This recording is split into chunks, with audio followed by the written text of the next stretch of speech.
I was in a meeting with somebody the other day, and they told me that they felt jittery about retirement. Even though they had done a good job saving, they just didn't really feel calm about making that transition. And they felt like, they just weren't fully ready.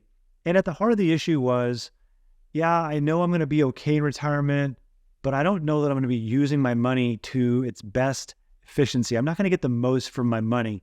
I told him that there are 3 things that a person can do to help relieve that jittery feeling or that uneasy feeling about moving into retirement. And I'll share those with you here today. Hey everyone, I'm Nick Davis, founder of Brindle and Bay Wealth Management, and this channel is set up to help you retire with calmness and clarity.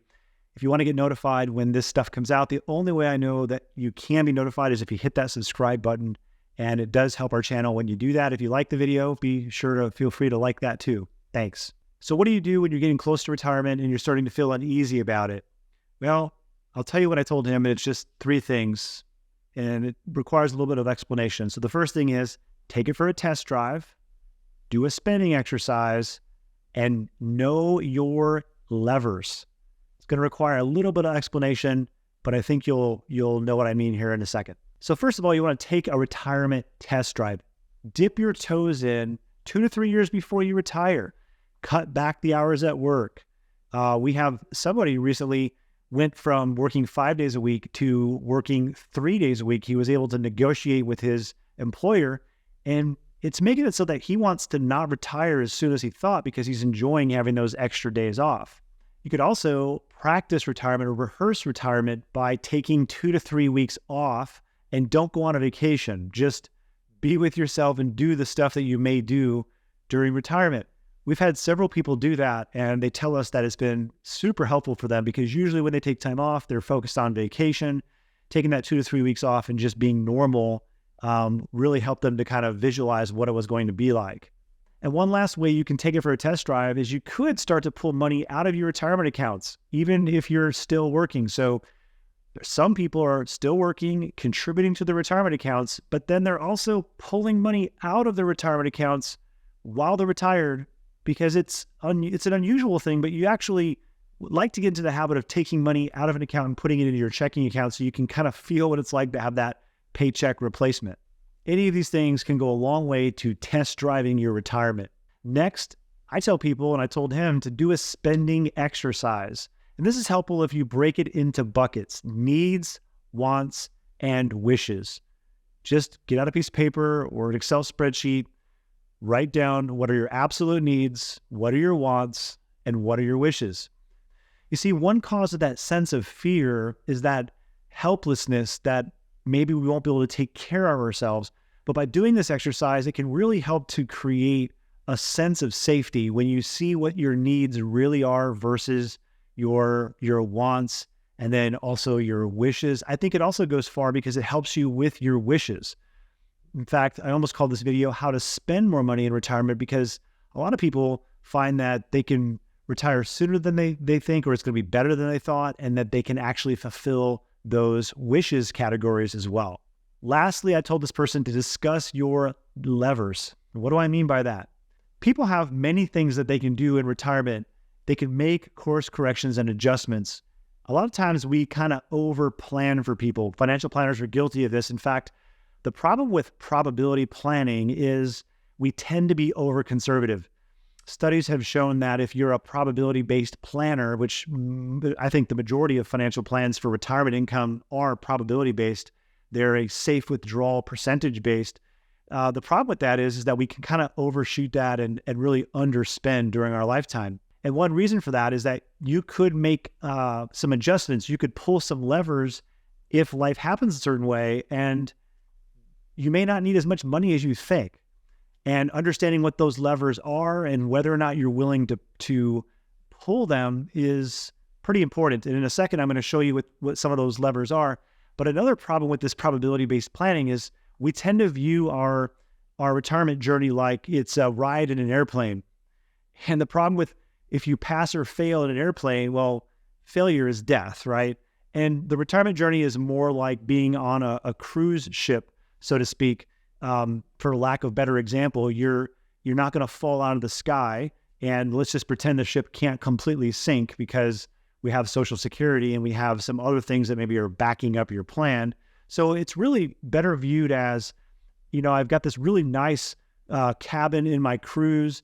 I might have to make adjustments to a little bit smaller cabin, or I might have to wash a few dishes on the trip along the way.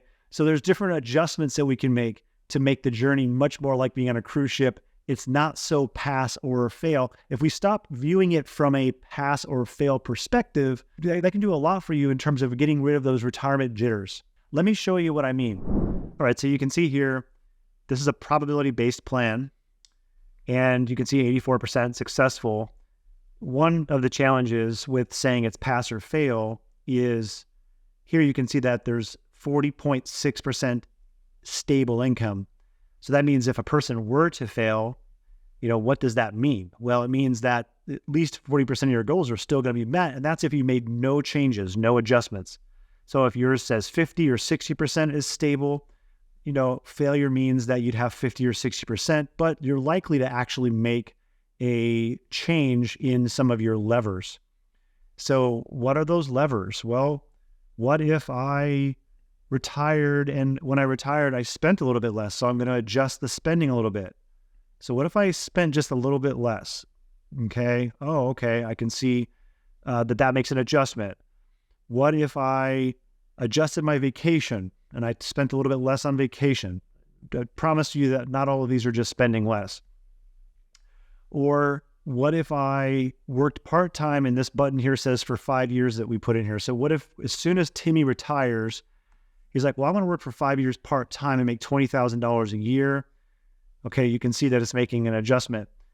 Another key thing, and I talked about this in another video, is what if my spending strategy was different? What if I, instead of spending it according to an inflation-adjusted style, what if I did a retirement spending smile, meaning it's a different spending strategy? And we say, oh, okay, well, that makes a huge difference. In fact, I could probably retire. What if I retired a year earlier if I did that? And let's just see what happens there. And we see, okay, so if I retired a year earlier and I worked part-time, so what happens is we go through retirement and we look at how well it's going and we make adjustments, okay? And we know what these levers are. There's many others. You could do reverse mortgage. You could do part-time income. You could talk about how you're going to claim Social Security. There are many different things that you can do, but you want to know your levers. Don't get stuck on pass or fail metrics. Of course, I talked a lot about spending less when I showed you that screen share, but I would say half of our clients that we work with here at our team have the opposite problem, and that is they're going to be more than okay, and they need to actually spend more money. So I know you're getting close to retirement, you feel retirement jitters, you don't want to run out, but a lot of people, surprisingly, are underspending in retirement. And it's pretty awkward as a financial planner to tell somebody that they need to spend more money.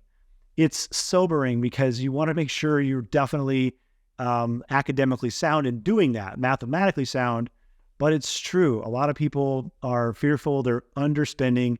And the challenge here is, in some cases, financial planners are telling people, you got to get strict and stick to this budget for a while.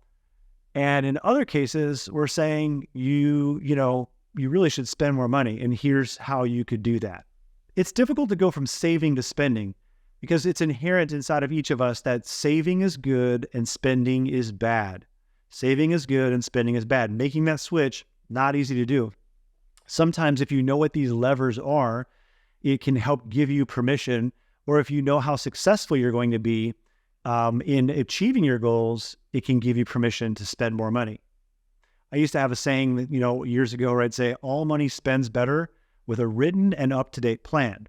Again, all money spends better with a written and up-to-date plan. I feel better about spending money today if I know that I've looked at the next 30 years and I feel really good about how everything is looking for me.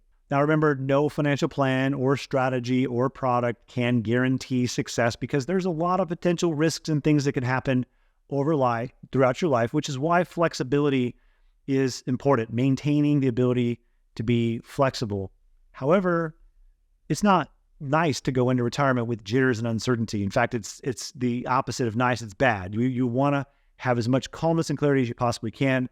Doing these exercises, practicing your retirement, taking it for a test drive, doing that spending exercise, and knowing what your levers are can really go a long way to help you feel better about it. Now, I talked about those distribution strategies just a little bit in the screen share. I actually made another video that talks exclusively about those different spending strategies, and I'll make sure I link it right here. Hey, everybody, thanks for watching. If you'd like to see the way that we help people to create calmness and clarity for their next chapter of life, take a look at us at brindleandbay.com. Again, thanks for watching the videos. Please remember to subscribe, hit that notification bell so that you are notified every time a new video comes out.